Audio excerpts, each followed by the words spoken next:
तो सर दूसरा प्रश्न है, देवों ने केवल ज्ञान होने पर तीर्थंकरों के अष्ट प्रातिहार्यों का परिग्रह वैभव क्यों किया?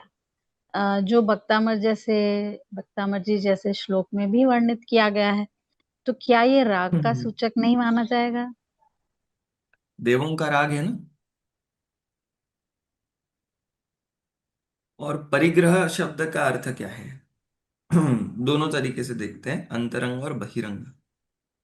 बाहर में किसी चीज को ग्रहण करना, उसका स्वामित्व लेना, वो परिग्रह है। फॉर एग्जाम्पल, ये गाड़ी है, मैंने अपने नाम पर करी। कोई मेरे घर के बाहर गाड़ी रख के चला जाए तो मैंने उसका परिग्रह किया, ये बोलेंगे क्या? Unless and until I take the keys, है ना। तो मैं उसका आधिपत्य यदि मैं स्वीकार करता हूं, अधिपति होना उसका मैं स्वीकार करूं, स्वामी होना स्वीकार करूं, ग्रहण करूं, तो उसका नाम परिग्रह है। केवली भगवान ध्यान में बैठे हैं, किसी ने आसपास में कुछ रचना बना दी तो उसमें केवली भगवान ने कुछ परिग्रह किया, ये कैसे बोल सकते?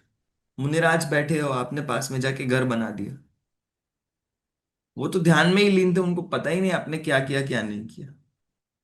तो मुनिराज को तो नहीं पता हो, केवली भगवान को पता हो नहीं पता, उनको कोई लेना देना है, उनको तो लोकालोक झलक रहा है, वैसे तो सब पता है।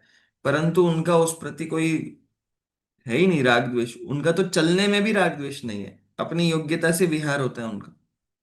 केवली भगवान इस, चलो परिग्रह में तो कोई ऑप्शन ही नहीं है उनको, मतलब राग द्वेष का विचार करने की जरूरत ही नहीं है, उन्होंने बना दिया बाहर। बट और बड़ा क्वेश्चन उठता है विहार करने में, कैसे पता कहाँ जाना है? केवली भगवान अर्यंत अवस्था में कौन सी दिशा में जाएंगे?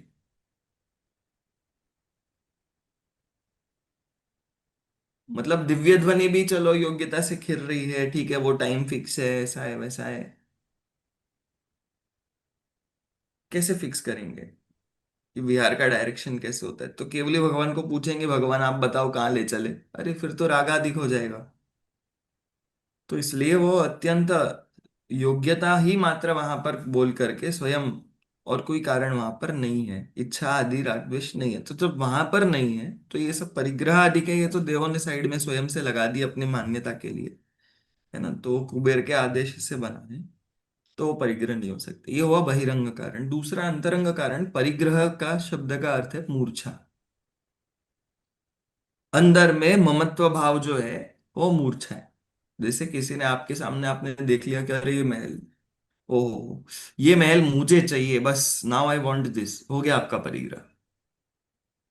अब उसमें कान में तंदुल मत से बैठे बैठे सोच रहा है कि ये महामत्स्य जितने जीवों को खा रहा है, मैं काश मैं होता तो सब कुछ चबा जाता, हो गया तुम्हारा काम, अब जाओ नरक में, खाने को कुछ नहीं मिल। तो ऐसे ही परिग्रह, तो तुम्हारे पास दो कौड़ी का दो घर है, तुम सोचो कि मैं बहुत कम परिग्रही हूं, तुम कम परिग्रही नहीं हो, तुम्हारे अंदर मूर्छा इतनी भरी पड़ी है कि अब जहां बड़े बड़े परिग्रही भी नहीं जाएंगे वहां तुम जाओगे, क्योंकि मूर्छा तुम्हारे अंदर जबरदस्त तरीके से पड़ी। तो मूर्छा होने का तो ऑप्शन ही नहीं है, तो इसलिए उनके परिग्रह वैसे ही नहीं बच सकते। अब जो देव है, तो देवों का तो राग है ही, और प्रशस्त राग है और अपार, पंच कल्याणक आदि तो अत्यंत अंदर में भक्ति उमड़ उमड़ करके, और वो रोते हैं तप कल्याणक में कि हमको एक बार मनुष्य शरीर मिल जाए, क्योंकि हम संयम धारण कर पाए।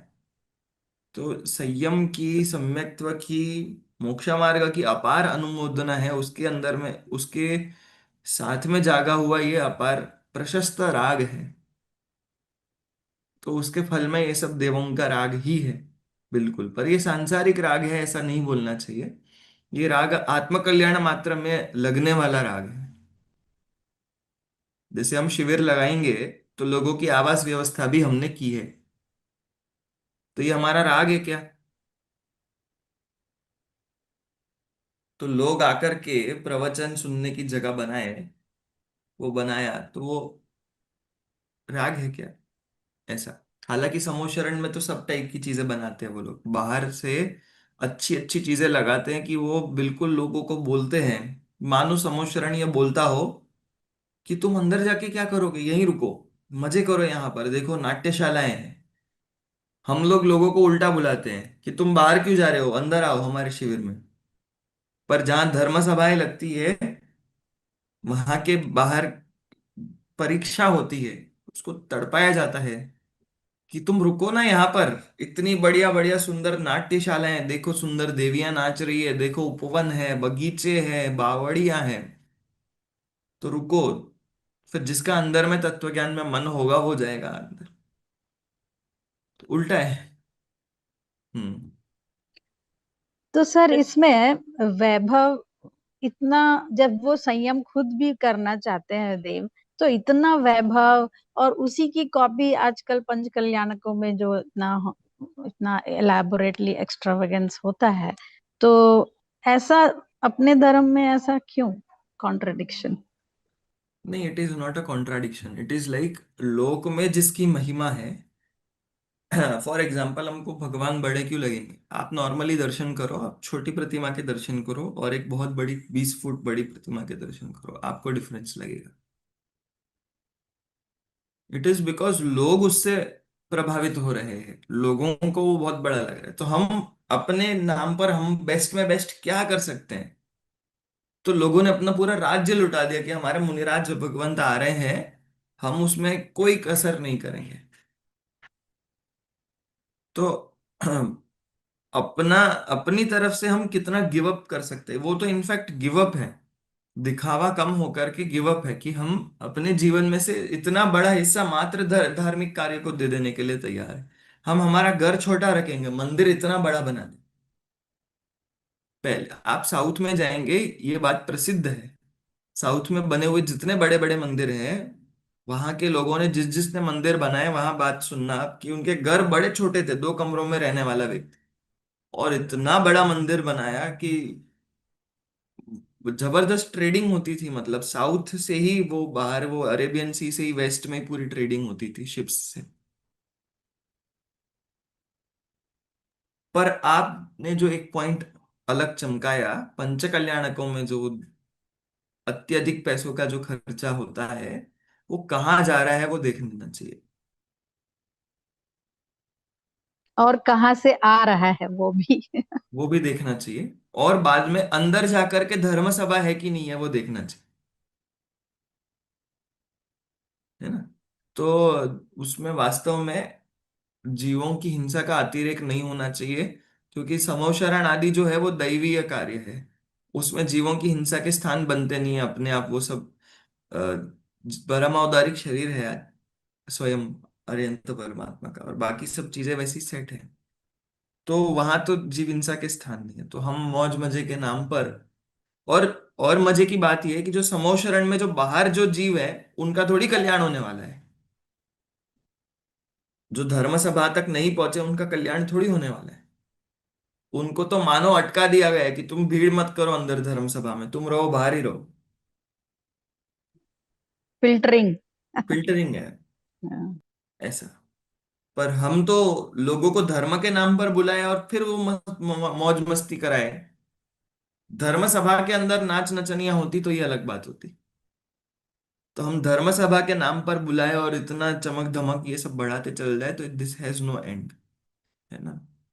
पर तो भी क्या कहें। जैसे आप यहाँ कोटा आओगे, हमारे यहाँ आश्रम में, हमारे यहाँ पर रात को लाइट ही नहीं है। मतलब है, पर एक लाइट ऐसी जलती रहती है बस। पूरा अंधेरा दिखेगा, गहन जंगल दिखेगा आपको। कभी कुछ होगा तो ज्यादा लाइट लगा देंगे 1-2 दिन के लिए, कभी लगा दी तो डिपेंड्स।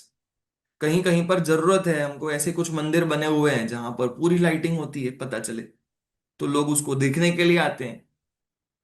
तो ठीक है, जिसको वैसा समझ में आ रहा है वो वैसा करो, पर देखो दोष लगेगा। एक्सेप्ट इट, के साथ में दोष लगेगा बहुत सारा, तो उसका प्रायश्चित भी करो अपने माथे भार। तो दिखावा ठीक है। अब मैं क्या बोलूं कि होना चाहिए कि नहीं होना चाहिए? हम लोग नहीं करते हैं, हम लोग को इतना ज्यादा खर्चा करने में हमारी अनुमोदना नहीं है। अब आप लोगों को आकर्षित करना है तो ठीक है, बट अंदर धर्म सभा होनी चाहिए। It has to end over there. अगर वो वहां एंड नहीं हो रहा है तो खत्म, कोई मतलब नहीं। उस आकर्षण का कोई मतलब नहीं। अब पता है, एक थोड़ा सा अब ध्यान में आया, प्रवचन सुनना चाहिए, प्रवचन सुनना चाहिए, धर्म करना चाहिए। प्रवचन में भी यही आ रहा है कि प्रवचन सुनना चाहिए। अब तुम प्रवचन सुनने आए हो तो विषय चलना चाहिए। तो मोटिवेशन रह गया है, तत्व ज्ञान और शास्त्राभ्यास नहीं हो रहा है।